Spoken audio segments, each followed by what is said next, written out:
This is Blaise Ingoglia again for another installment of Government Gone Wild. You know, we keep on hearing that if we want to get Congress back on track to representing us, that we need to get the special interests out of politics, and I wholeheartedly agree. But what most fail to realize is that government itself is its own special interest and will do and or say almost anything to protect itself.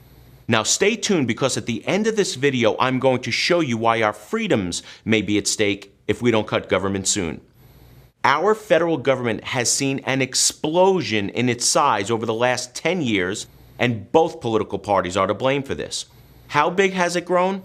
Over the last decade, the number of private sector employees has grown only 1%.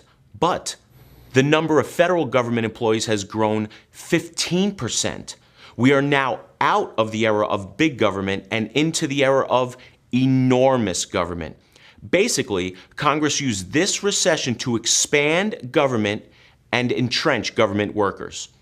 When this recession started, while you are worrying about paying the bills and keeping a roof over your family's head, the Transportation Department had just one employee making over $170,000 a year. Today, that number is 1,690 employees.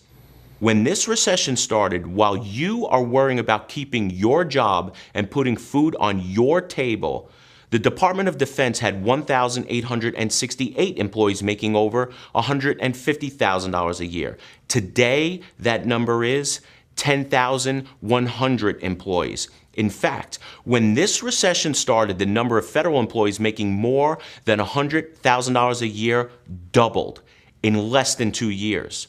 And when you include salary and benefits, the average total compensation for a private sector employee in 2009 was $61,000. Now, take a guess what the average total compensation for a federal government employee was in 2009. A whopping $123,000, more than double that in the private sector. Do you really think these people will vote against any spending cuts? Now, this is the important part.